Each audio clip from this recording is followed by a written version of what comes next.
Hi and welcome along to the Bias Premier League show. My man White Yardie in the building. How you doing, bro? There, you know. Yeah. There. Another week, another L. This time at the hands of Manchester City. I don't know what you mean. I was saying that the thing that annoyed me, and by the way, I nearly forgot to say, brought to you today by boohooMAN. Big up boohooMAN. I'm rocking I love this tracksuit they sent me, man. Yeah, because they make you look slim. Yeah. That's why I like it. That one is slim fit. Baggy, but it makes me look slim. Slim. Big up boohooMAN for sponsoring the show today. Yardie, there were some people saying that, at least we didn't get battered. It was 1-0. There's even Raheem Sterling in his interview afterwards was saying that he genuinely thought it was a very tough game for them, that they found it very difficult playing. But the game was lost in the first couple minutes of the game. Like Villa game. Yeah? Just like the Villa game. And the annoying thing is for me is even the goal we conceded is like it just came out of nowhere. It was like how is Raheem like Raheem is 5'6". Rob Holding is 6'2". Even if Raheem jump, he just gets about the same height as tiptoe on a Holding. Like, come on, Bellerin, you see the man running in. Go with him now.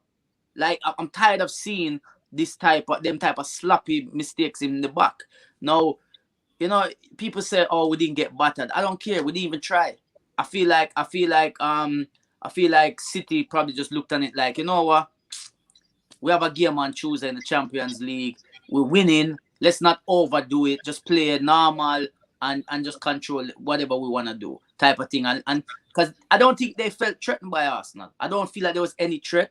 Aubameyang to me looked like he was sleeping again. Like he looked like he had a day off. So again, it goes back to people going to be like, oh, here he goes with the Aubameyang thing. It's not about that. You had a poor game. Listen, Arteta, he was very poor. Arteta's managerial skills are going to become questioned again. And the reason why I'm gonna question them, right? I don't care if nobody else want to do it. The reason why I will question them is because, okay, what has Lacazette done wrong? Please tell us. Please tell us what Lacazette has done wrong. Where, okay, you've been benching him, resting him for what? Why are you resting him? A game like yesterday, all right, Aubameyang, you played him last 2 games. So who's gonna start for us at Benfica? Is it gonna be Lacazette or Aubameyang? Why are you resting? If people are gonna say, oh, he made 5 changes to the team because of Benfica matches, he has to rest key players. Why are you not resting Saka then? Why is it okay to burn out Saka? Let Saka run up and down, be our best player every game. But why can't he get a rest then? But other players can get rest. Listen, I said it though before the game. Well, go on for Martin. I was moaning at some of the guys here. I'm like, I don't know why we're resting. First of all, my first thoughts before the game was, we need to rest some players, Benfica. But then as we got nearer to the game, actually no. Play Saka. Play your strongest team. Look at and listen, it's a bit after in hindsight because there were a lot of people saying that he should have rested people. But I just look on it and say, listen, man, just play this resting thing's too much now. I mean, how many players did they rest? They had their strongest possible team out. Exactly. And not only that, if we are playing after watching Liverpool, watching Tottenham, all these teams lose. Villa, that are just above us. It's not even like they're way above us. They're just above us. Winning yesterday, just saying, look, I didn't expect us to win. But a part of me hoped we won. I wanted to win because we can leapfrog Tottenham and Villa and go into 8. Do you understand? Look, it's so, you know what I mean? It's a bit of confidence going into the Benfica game. Now, when I look on this, it's like, all right, cool. Why are we resting Martinelli? For what? Next year? Next season? Are we resting him for next season? Because this kid seems to cannot get a start in the team. Another thing, our best, when I see Arsenal played our best yet, is when Saka, Laka, and Smith Rowe were playing together. When those 3 were playing together, it's like they understand each other. They know how each other plays. They were working with each other. They were assisting each other. You understand? No, he's taking them out and it's like, what are you doing? But the thing is, right? I'm going to say a couple of things. I'm going to say, and I'll tell you where, for me, Arteta got it wrong. I'm not going to say he got the team selection wrong. That was a fairly strong team out there.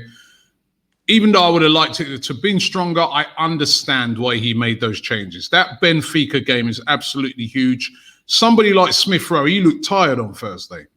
He looked tired. I wouldn't have played him yesterday either. He looks tired. He's a young player that has not been consistently playing at that level for a long time, like, say, a Saka. Saka's been playing at that level now for the last, season and a half.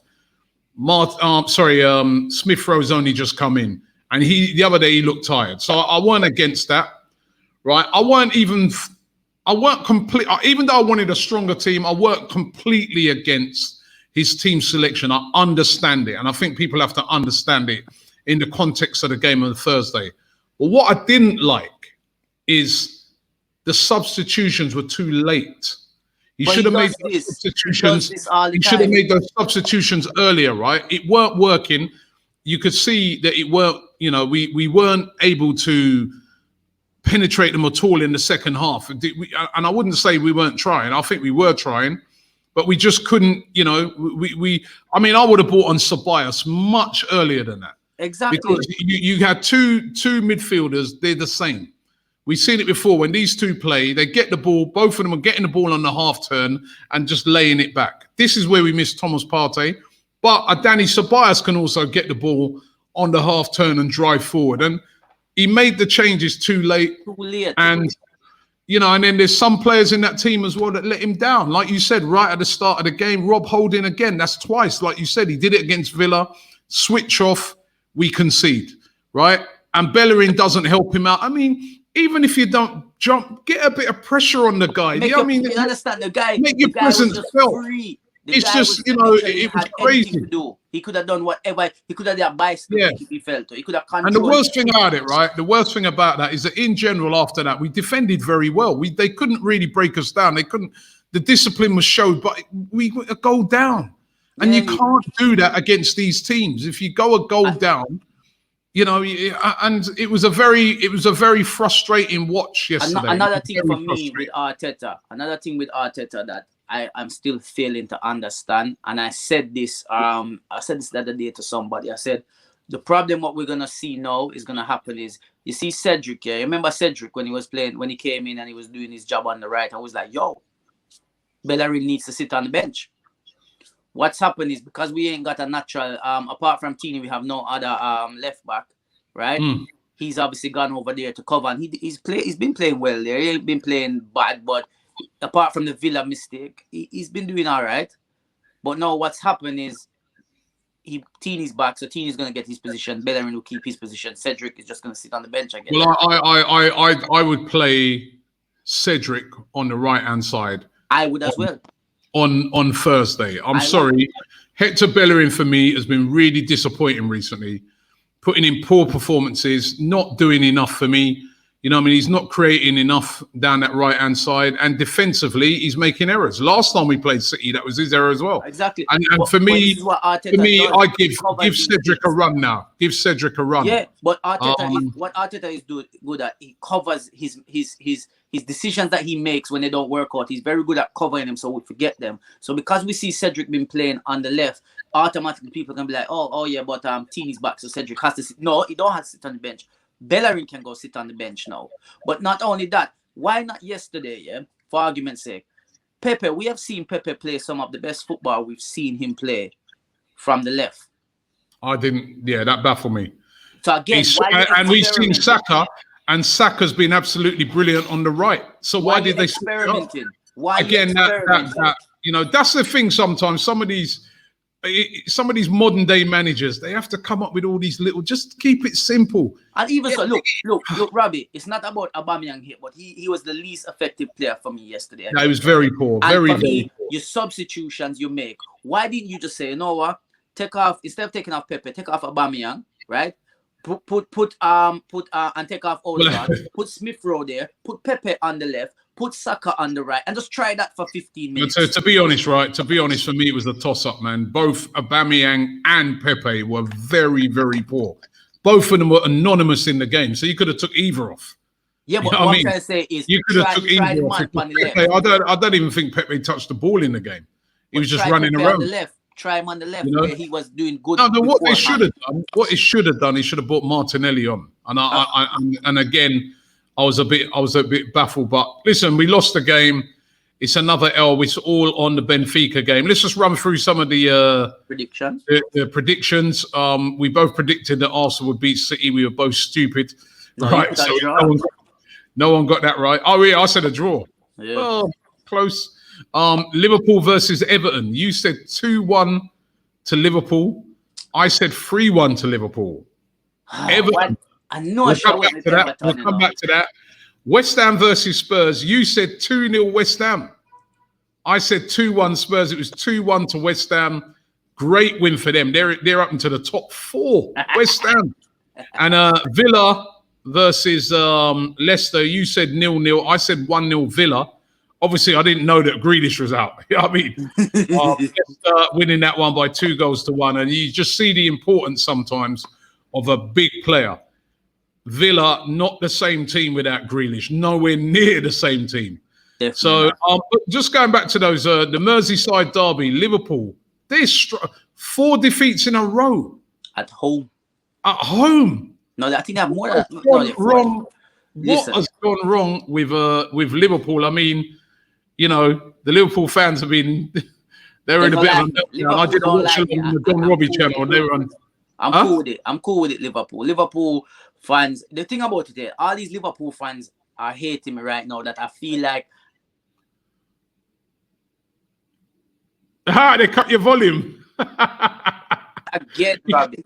They did this last week and they did it again. You notice every time it comes to them, they do this to me, you know. They do this to me. Liverpool!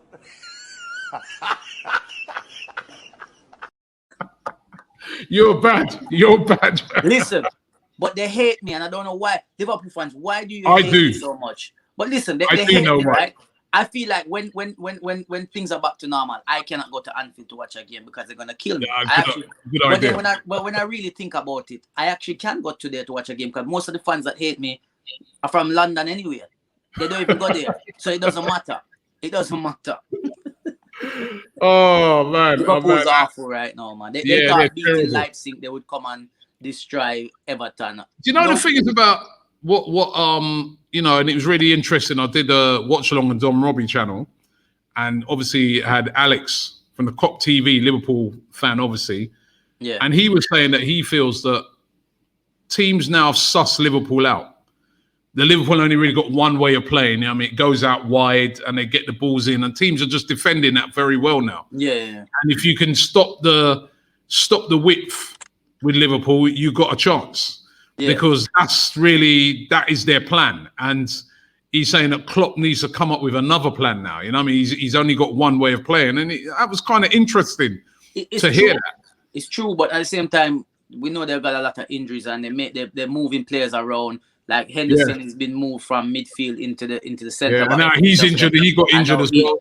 So right now they might move like Arsenal back in the day where we have beer players for injury. I don't really mind. They might not make the top 4 because even if you look at it, West Ham, again, another win for them, you know, and Leicester as well, 2nd place. Leicester on fire. 3rd place. You got Man United, you know, that top 4 of obviously City are going to win it.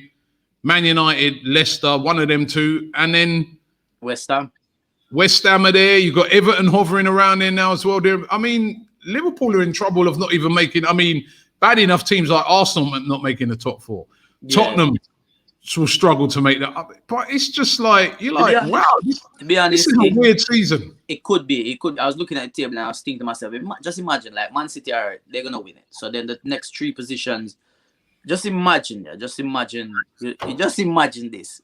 Man City top, Leicester 2nd,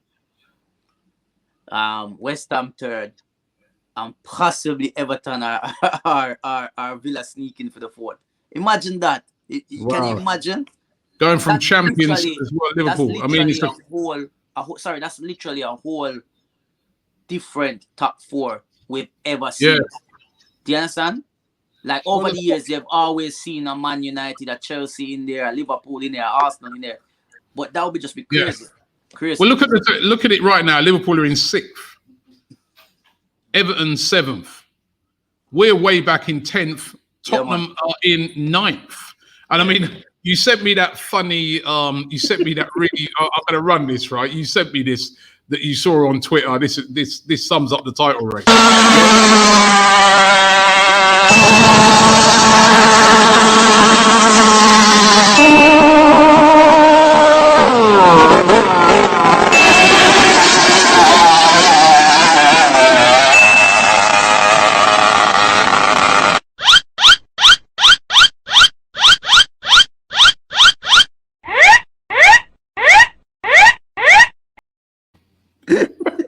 You're terrible, man. The Liverpool fans are going to kill you. They really are going to kill you. They really are going to kill you. Oh, boy. I'm telling you, it's a mad. I mean, listen, we're no one to laugh because we're miles out of it. Oh, yeah. Tottenham as well. You know, again, Jose Mourinho in that game didn't start trying until they were, until they were 2-0 down. And our point, you dug this one out as well. For our friend expressions. Nah, man, I'm too rude. Me I call him. Imagine, him run up him out and me I call him and him not answer me. I'm like, yo, bro, like, just talk. I want to talk about wrestling. I don't know nothing about it, but let's talk about wrestling. Like, no, listen, it's a crazy season. It is. It's so unpredictable with results going which way. I mean, one thing for sure, it does look like Man City is not being stopped. You know what I mean? I cannot see them being stopped. It's too much for them being stopped right now. What can we say? To me, the reason why, like, people might say, yo, why are we laughing? We're intent. We know we're intent. We know our situation. We know everything about our club. We laugh at ourselves right now. I'm laughing at myself right now. Like, Lord God, this team again. But guess what? It doesn't stop me from being happy when other teams are losing. I'm gonna enjoy the misery I'm gonna laugh at your misery as well. Like, to me, I have written off this season. The season done. For me, Arsenal season done is just about playing the games now. Playing the games. Europa League. Huh? Europa League. Robbie, that's our only way into Europe. Listen, last season, no one said we could win the FA Cup. So remember that. I know. I'm not saying so you never know. Listen, you never know. Cup games are different. Cup games is just one game, innit? Like Got to get past Benfica first. So let's get into the boohooMAN and idiot of the week as well. But who's your boohooMAN of the week? Listen, boohooMAN of the week can only go to one. Not even one. It goes to a team. I'm giving this to Everton. Boohoo, man of the week is Everton for me. Going to Anfield, Merseyside derby, and they just beat them. Kill off Merseyside Red one time. Done. And this how much years on top of years. I think it was back in the 90s the last time they won and stuff like that. So definitely give it to them. They showed no fear. They played very well. Was that a penalty in that game, by the way? Was that a penalty? Listen, I'm telling you something. Like I said to you last show, it's one of them ones. If it was us, we would be saying we want it. So yes, it is a penalty. And then if it is a penalty, then which it was given as a penalty, where's the card? Why wasn't Trent Alexander-Arnold sent off? Robbie, they said, it was accidental. So was Louise's one. Brother, I told you this already. The man them lie on them CV. These referees have no clue. Me and you can go audition, can go apply to be. As a matter of fact, audition, because it comes like a show them an audition for it. They don't even let them apply for the job. Let's audition for the referee positions. That's what we should do. Anyway. Who is your idiot of the week? All right, listen, I could easily give this to Rob Holding. Could easily give it to him because I really and truly I could give it to Bellerin as well because he allowed Sterling to get that goal. But I'm gonna give it to my good friends. You can share it out as well. So we need to make how much in the team? 23 man squad. 23, including the manager. 24. 30 E's. Put 30 E's before the dot. Yeah. So E. That about 30 dots of the week is Liverpool, man. Come on, look on them. I hope they cry. No, listen, truly, like really and truly though, Liverpool fully idiot of the week. You know what I mean? You beat Leipzig and then you want to feel like you have to come and everything's back to normal. No. Poor champions for me, and people are going to be like, oh, how you talking? You ain't won it in 17 years. I don't care. They are poor champions. This is not no champion form, and fully idiot for me. Simple as that. Okay, Liverpool fans, he's on you again. Idiot of the week. He's right though. He could have given it to our guys as well, man. You know, the start we made. But listen, it's another L for us, but it's all on the Europa League now during the week. Let's hope we can get past Benfica and keep our season alive. I think we will. Yeah, we'll see. Yardie, thanks a lot, and I will see you on Friday.